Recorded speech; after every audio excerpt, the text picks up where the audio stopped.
13,000 people are killed every year in the U.S. from drunk driving. And this information is according to the National Council for Alcoholism and Drug Dependence.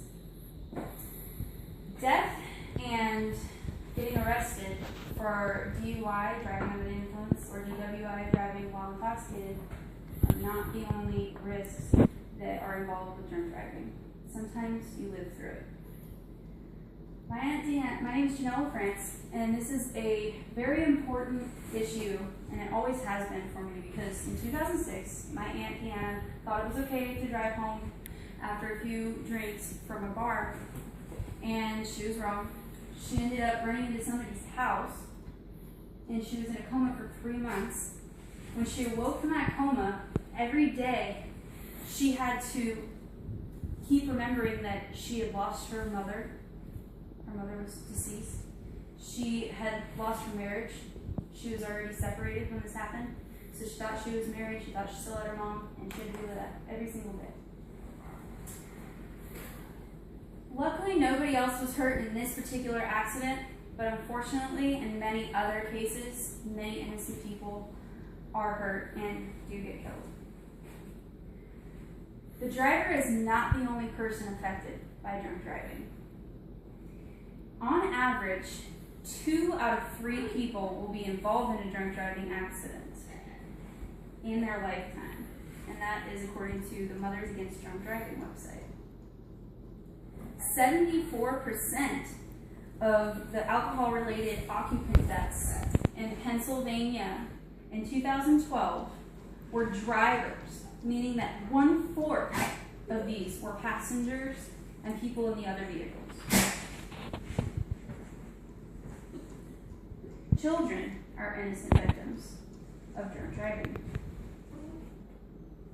The Mothers Against Drunk Driving website estimates that 239 kids under 15 were killed in 2012 in the U.S. 52% of these children were in the car with the driver.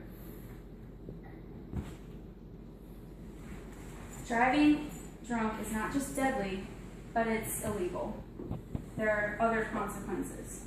Driving under the influence or driving while intoxicated can change your life financially and functionally. Blood alcohol content is something that the amount of blood that stays in the amount of alcohol that stays in your blood after you drink. So everybody's is different, and the website called Backtrack lists that there are several ways that a DUI affects an individual's finances. They can lose their license for up to 2 years for the first offense. Background checks that are run by rental property owners, by employers, and many other situations can actually turn you down if you have a DUI on your record.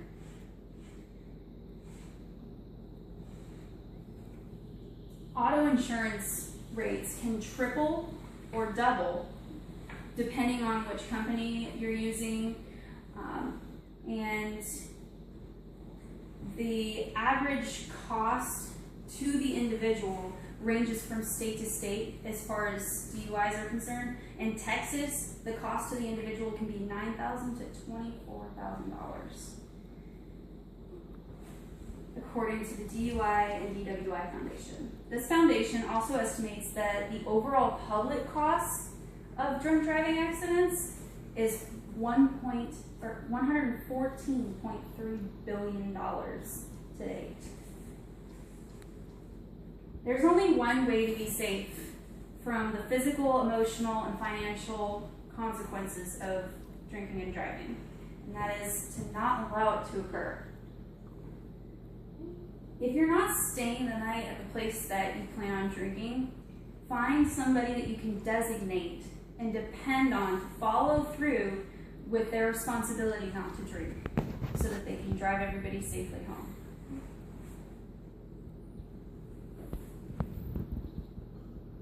It only takes a very small amount of alcohol to start affecting your body. the National Council for Alcoholism and Drug Dependence put out a little scale of how the blood alcohol content affects a person's functionality. At 0.02% blood alcohol content, a person gets altered mood, loss of judgment, and the loss of the ability to multitask. At just 0.05%, which is still under the generally accepted 0.08% legal limit to drive, you have a weakened ability to track moving objects. You have reduced coordination and trouble steering. And at 0.08%, a person can generally have lose muscle coordination, their perception is tampered with, and you have a reduced response to emergency situations while driving. Attorney Kevin Leckerman, who's a DUI attorney,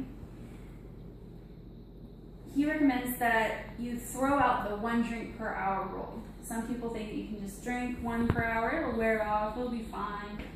But everybody's body, like I said, is different, and women actually have a higher ability to hold water in their bodies, so like water weight, and that actually can lengthen the amount of time that alcohol stays in your blood. So from male to female, different weight, different food consumption can have a major effect on a person and their ability to drive. So that 1 drink per hour should be thrown right out the window, because there are no loopholes to drinking and driving safely. It just doesn't happen.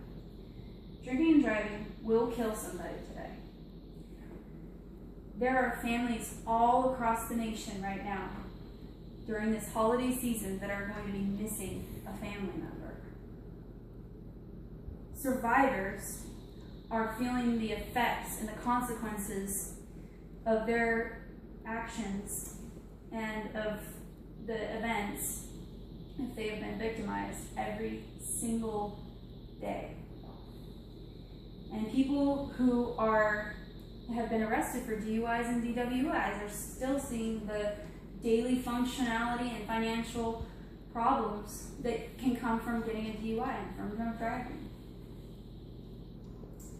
Taxpayers are also seeing that they're paying money for other people to drink and drive, and accidents occur, and we have to pay for that as taxpayers. That's our responsibility too, and it shouldn't be our responsibility to take care for other people's mistakes, but it is. It's part of it. And I just urge you to not allow your loved ones to drive home when they've had a drink or two. Don't let that fight arise. If that fight arises, don't worry about how they feel. They're not feeling themselves, and they might say things that hurt you and might have anger towards you for not letting them drive home, but it's definitely essential. It's necessary. If you find yourself contemplating whether or not you should be driving home, just don't.